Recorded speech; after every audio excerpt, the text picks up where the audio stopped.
어머니는 제가 태어나자마자 돌아가셨고 아버지의 얼굴은 기억나지도 않습니다. 아버지는 어머니가 돌아가시고 나서 태어난 저를 버리고 집을 떠나 도망가셨거든요. 다른 여자가 있었던 건지 혹은 그 외에 또 다른 이유가 있었던 건지 저는 알지 못합니다. 그저 확실한 것은 아버지가 아직 어린 나이인 저를 책임지고 싶지 않다고 이야기하면서 막무가내로 친할머니에게 저를 맡기고 집을 나갔다고 해요. 때문에 할머니는 어릴 때부터 저를 키워주셨습니다. 저는 초등학교에 들어가기 전까지만 해도 친할머니가 제 친엄마인 줄 알았어요. 그래서 엄마라고 부르고 다녔죠. 나중 되어서야 엄마가 아닌 할머니라는 걸 알게 되고 힘겹게 호칭을 할머니로 굳혔습니다. 할머니는 언제나 저를 사랑해 주시는 분이었어요. 그리고 아버지가 버리고 간 저를 무척이나 안쓰러워하셨죠. 용남이 그 녀석은 어떻게 이렇게 예쁜 딸을 두고 집을 나갈 수가 있을까? 할머니는 당신 자식인 아버지를 그리워하기도 했지만 무엇보다도 저에 대한 걱정을 가장 많이 하셨습니다. 혹시나 학교 다닐 때 제가 부모가 없다고 놀림이라도 받을까봐 할머니는 친구들이 그런 걸로 뭐라고 하면 머리채라도 쥐어 잡으라고 가르쳤고, 제가 부모님의 빈자리가 느껴지지 않게 하기 위해서 늘 저를 데리고 시장이라던가 이곳저곳 함께 다녀주셨어요. 또 할머니 말고 그런 저를 돌봐준 분이 한 분 더 계세요. 바로 작은 아버지입니다. 작은 아버지는 결혼도 하지 않았기 때문에 쭉 혼자 사셨는데 그 덕분인지 저를 정말로 친자식처럼 생각하셨어요. 예를 들어 학교에서 선생님과 부모님 면담이 필요할 때는 작은 아버지가 대신 가주시기도 했고, 어쩌다가 할머니와 시간 보내기 힘들 때면 작은 아버지가 대신 저와 함께 있어주기도 했습니다. 먹고 싶은 거 있으면 언제든지 이 작은 아빠한테 이야기하렴. 부모님이 없다는 것은 언젠가부터 자연스럽게 깨닫고 있었습니다. 친할머니와 작은 아버지와 살고 있는 제가 남들과는 달리 평범하지 않다는 것도 알고 있었어요. 하지만 괜찮았습니다. 저를 놀리는 애들도 있었지만 그런 건 무시하기 쉬웠고, 무엇보다도 할머니도 작은 아버지도 저를 진심으로 좋아해 주셨으니까요. 비록 부모님에게 사랑받지 못했지만 그 빈자리를 작은 아버지와 할머니가 꽉 채워주셨어요. 공부도 열심히 하고 친구들과 좋은 교우 관계를 유지하는 저를 작은 아버지와 친할머니는 언제나 칭찬해 주셨어요. 우리 예쁜 손녀, 어쩜 이렇게 착하고 바르게 자랐을꼬. 열심히 공부해서 나중에 훌륭한 사람이 되려무나. 두 분은 저를 그만큼 사랑하고 아껴주셨지만 한편으로는 부모님이 없는 저를 안쓰럽게 여기기도 하셨습니다. 특히나 친할머니는 저에게 느껴질 정도로 아버지의 이야기를 최대한 하지 않았어요. 제가 어쩌다 아버지에 대해 이야기를 꺼내도 할머니는 못 들은 척 어물어물 하다가 다른 이야기로 화제를 넘기곤 했죠. 물론 할머니도 집 나간 아들인 아버지에 대해 이야기하기 힘드셨을 거예요. 하지만 친할머니는 친할머니 본인이 힘든 것보다도 아직 어린 제가 자신을 버리고 간 아버지 때문에 마음의 상처가 많이 남아있을 거라고 생각하셨고, 그로 인해 언제나 제가 심적으로 많은 고통을 받고 있지는 않을지 그에 대한 걱정이 많은 분이었습니다. 내가 우리 유진이만 보면 안쓰러워 죽겠어. 저렇게 착하구먼. 근데 왜 용남이 그 녀석은 이렇게 예쁜 지 새끼를 내버려 두고 집을 나갔는지. 어느 날 새벽 제가 잠들어 있는 줄 알았는지 작은 아빠와 거실에서 이야기하며 눈물을 훔치는 할머니의 모습을 보고 나서야 저는 할머니가 제 생각보다 저를 더 깊게 생각해 주신다는 걸 알 수 있었습니다. 그때부터 저는 일부러 아버지 이야기를 꺼내지 않았습니다. 저에게는 그저 할머니, 그리고 저를 도와주시는 작은 아버지만 있으면 충분했으니까요. 그렇게 저는 중학교를 입학할 때까지 별다른 문제 없이 학교 생활을 했습니다. 초등학교 6학년이 됐을 때는 전교회장까지 하면서 친구들도 많이 사귀었죠. 성격 자체가 워낙 사교적이었던지라 새로운 사람을 만나는 건 제게 어렵지 않았습니다. 친구들도 다 저를 좋아했고 저 역시 그런 친구들을 챙기기 위해서 노력했어요. 지금 생각해보면 그 초등학교 시절이 가장 행복했었던 것 같아요. 왜냐하면 중학교 입학식을 앞두고 저를 사랑해 주시던 작은 아버지가 간암으로 돌아가셨거든요. 저는 작은 아버지가 간암에 걸리신 것조차 모르고 있었습니다. 친할머니와 작은 아버지는 이미 알고 있었는데도 불구하고요. 아직 어린 제가 작은 아빠의 암 소식에 슬퍼할 것을 염두에 둔 할머니가 일부러 얘기하지 않은 거였죠. 할머니, 어떻게 작은 아버지가 암에 걸린 걸 얘기 안 해주실 수가 있어요? 그래서 남들보다 뒤늦게 작은 아버지 간암 소식을 알게 된 저는 제게 이야기하지 않게 만든 것이 할머니인 것을 알고 할머니를 원망하는 말도 내비쳤습니다. 지금 생각하면 참 후회되는 일이지만 그땐 그랬어요. 조금이라도 일찍 알았다면, 물론 제가 알았다고 해서 작은 아버지의 암이 씻은 듯이 낫는다거나 그런 일이 생기진 않는다는 걸 알고 있었습니다. 하지만 적어도 마음의 준비를 했겠죠. 그리고 작은 아버지와 더 많은 시간을 보내기 위해 노력했을 테고 조금이라도 더 함께하고자 했을 겁니다. 제가 작은 아버지의 간암 소식을 알게 된 지 얼마 지나지 않아 작은 아버지가 돌아가셨어요. 저는 당연히 마음의 준비도 하지 못했고 애초에 작은 아버지가 이렇게 갑작스레 돌아가실 것을 예상하지 못했기에 너무나 평소와 같은 삶을 지내고 있었습니다. 그게 너무 한이 되더라고요.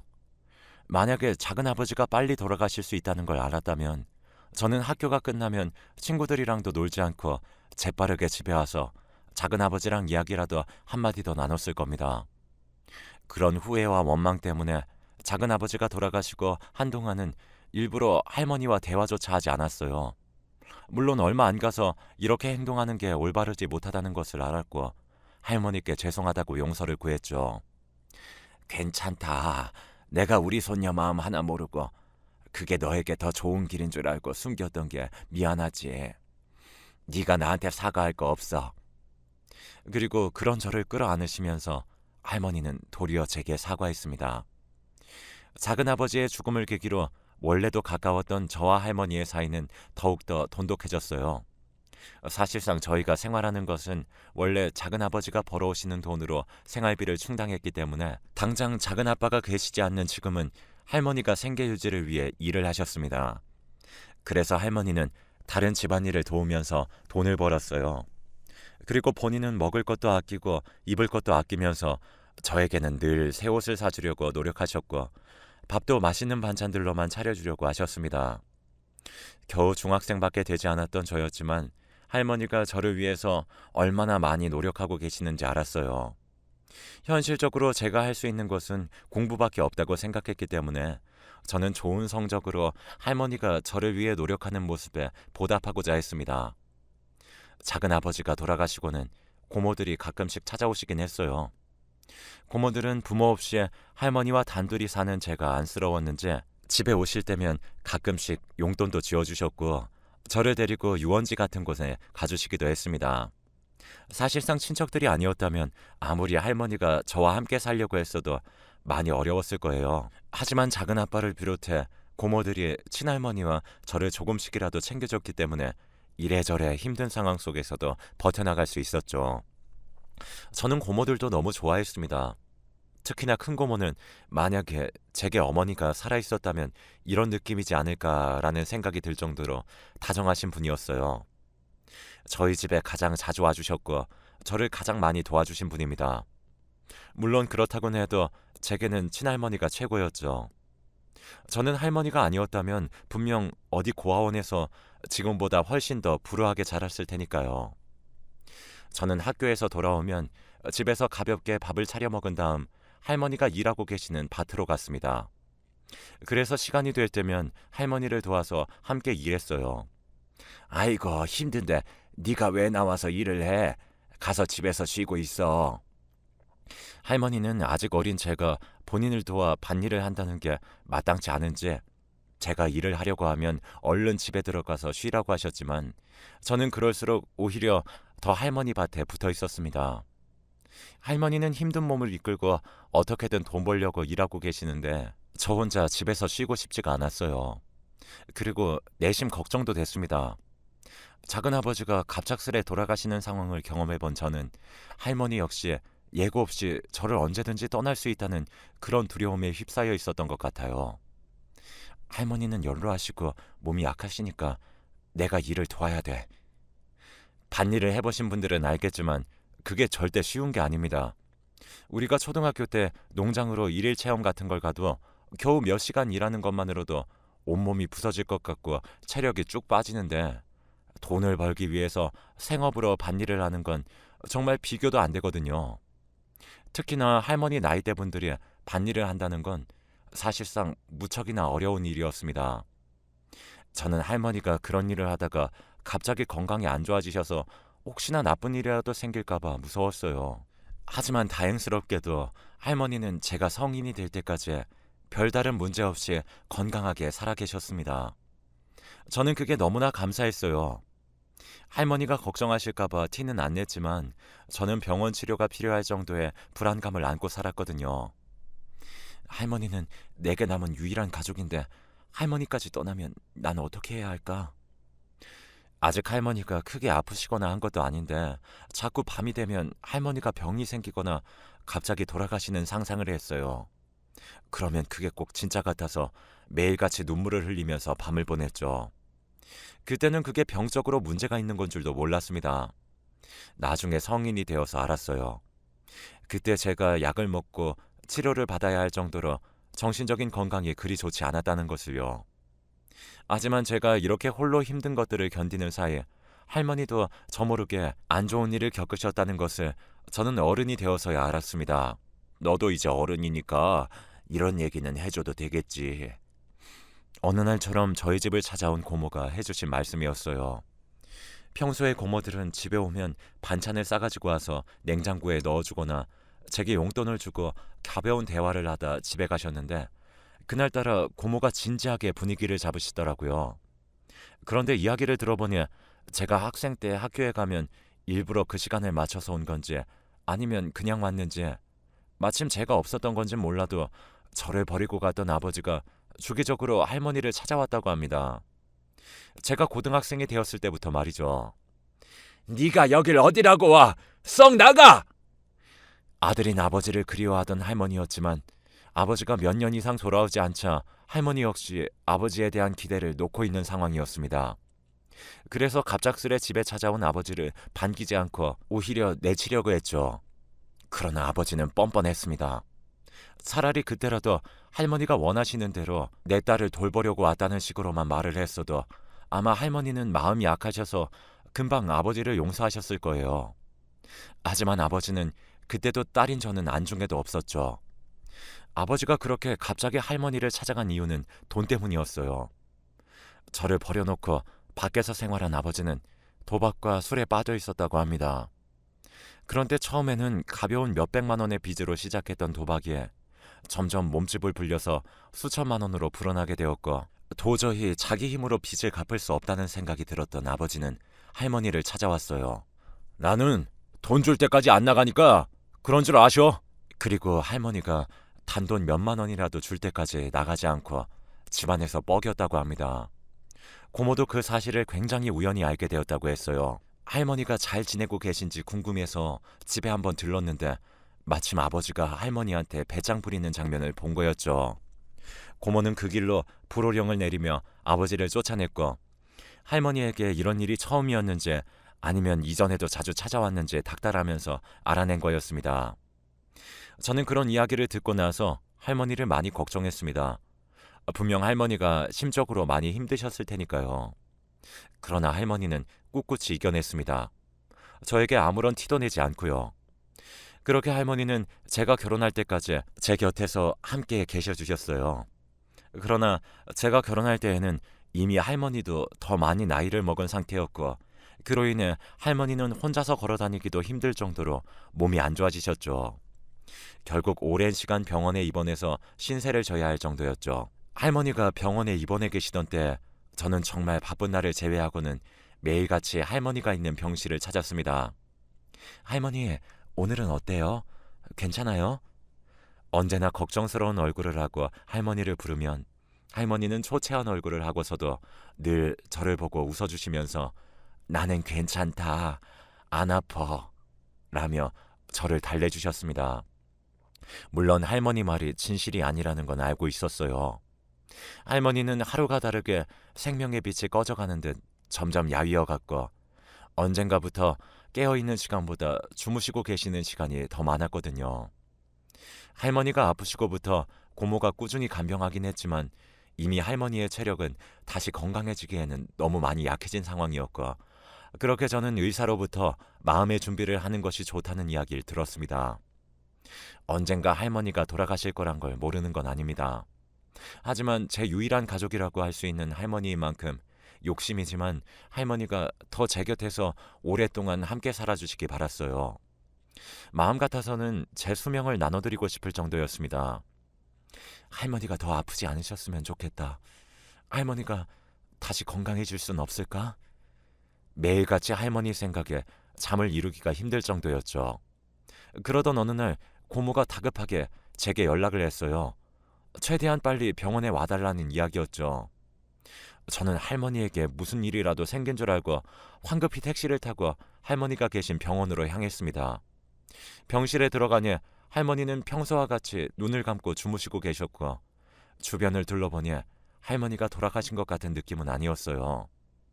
안도의 한숨을 내쉬는데 그것도 잠시 고모가 날카로운 눈으로 웬 남자 하나를 노려보더라고요. 이 병원 알려준 적도 없는데 네가 어떻게 알고 여기에 왔어? 고모가 저렇게까지 적대적으로 대하며 분노를 표할 사람. 저는 그 사람이 누군지를 묻지 않았지만 직감적으로 알 수 있었어요. 저 사람이 제가 학교에 가고 없을 시간에 할머니 집에 와서 돈을 달라고 난리를 쳤던, 그리고 어머니가 돌아가시자 어린 저를 버리고 집을 나갔던 아버지라는 것을요. 어떤 이유인지 몰라도 할머니는 아버지가 병원을 찾아오기 시작한 지 며칠 만에 돌아가시고 말았습니다. 저는 아버지와 제대로 된 대화도 나누어 보지 못한 상황에서 경황 없이 할머니의 장례를 치러야 했죠. 할머니 장례식은 순탄하지만은 않았어요. 아버지가 오지 않았다면 고모들과 저, 그리고 저희를 아는 가까운 지인들만이 조금 와서 할머니의 명복을 빌어주는 그런 안정적인 장례식이 되었겠지만, 아버지가 있었기 때문에 모든 것이 무용지물이었어요. 왜냐하면 아버지는 할머니가 돌아가신 장례식장에서 조문객들이 없을 때면 작은 방에 고모들을 데리고 들어가서는 유산을 달라고 난리를 쳤거든요. 아무리 시골에서 사는 노인네라도 유산은 있을 거 아니야! 아버지의 주장은 자기가 할머니의 아들이니 할머니의 유산 일부는 자기 몫이라는 거였죠. 틀린 말은 아닙니다. 하지만 지금껏 아들 노릇 한번 제대로 한 적도 없으면서 자기 돈 필요할 때만 친할머니를 찾아와서는 이런 식으로 난리 부리는 아버지의 행동에 당연히 좋아 보이지 않았어요. 그리고 고모들 역시 그런 아버지를 힐난하며 뭐라고 했죠. 너는 정말 정신 못 차렸구나. 엄마 살아계실 때는 네가 찾아와서 그러는 것도 그냥 그러려니 하고 참고 넘겼어. 무엇보다도 엄마가 너한테 뭐라고 하지 말라고 했으니까. 그런데 어떻게 엄마 돌아가시는 날에 이런 식으로 유산 이야기를 할 수가 있어? 그게 자식된 도리라고 생각해? 고모가 아무리 옳은 말을 하며 아버지를 훈계해도 아버지는 눈 하나 깜짝하지 않았어요. 아버지에게 그저 친할머니는 자기에게 부족한 돈을 주는 사람, 그 정도밖에 지나지 않았으니까요. 집안 망신이라고 최대한 조문객들에게 티를 내지 않으려고 했지만 고모들과 아버지는 수시때때로 작은 방에 들어가서 언성을 높이고 싸웠습니다. 그러면 저는 모르는 척 아버지와 고모들을 대신해서 조문객을 맞이해야 했죠. 정말 정신없는 장례식이었습니다. 입관할 때, 그리고 화장할 때 할머니를 생각하면서 눈물을 흘렸고, 나머지 시간에는 조문객들을 맞이하랴, 그리고 싸우는 아버지와 고모들을 신경 쓰랴 할머니의 명복을 기릴 시간도 없었거든요. 장례식이 끝나자마자 아버지는 더욱더 본격적으로 유산을 달라고 난리쳤습니다. 그러는 사이에 고모 한 분이 저를 조용히 불렀어요.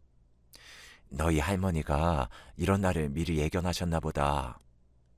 고모는 제게 할머니 유산이 할머니가 사시던 집, 그리고 할머니가 저 결혼하고 나서 주려고 모아놨던 현금이 전부라고 하셨습니다. 그 이야기를 하면서 제게 엄청 큰 봉투 몇 개를 주더라고요.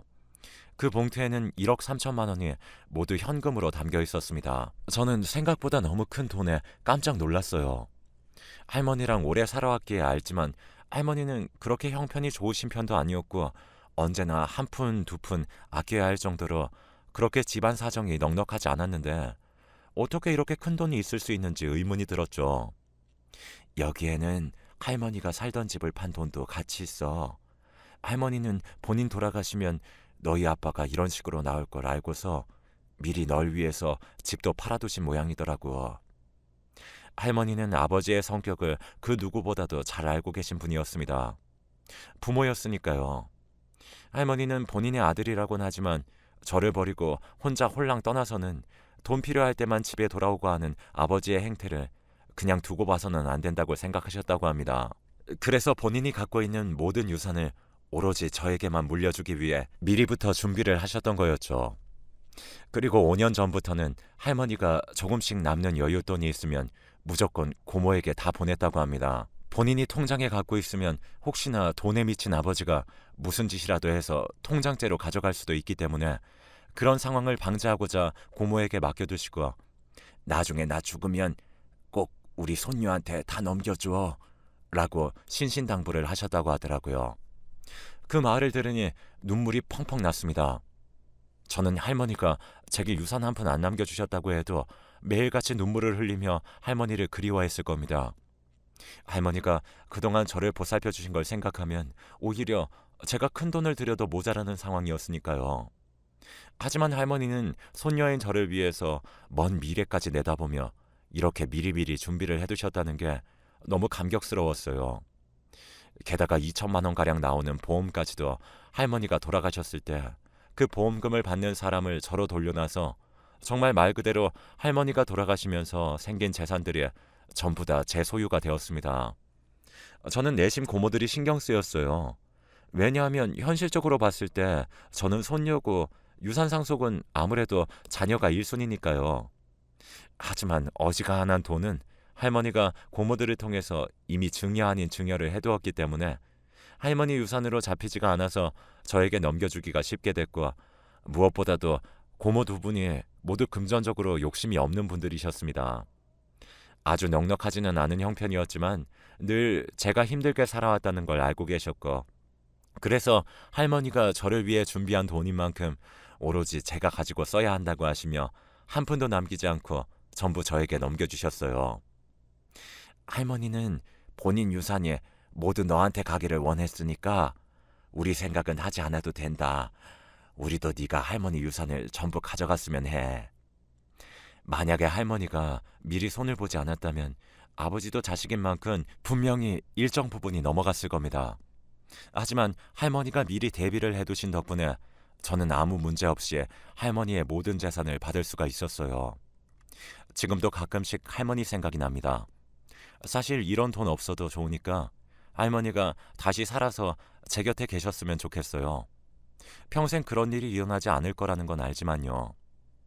요새 바빠서 할머니 뵈러 자주 가지도 못했는데 곧 시간 내어서 할머니가 계신 납골당이라도 들러보려고 합니다. 할머니는 하늘에서 저를 지켜보고 계시겠죠?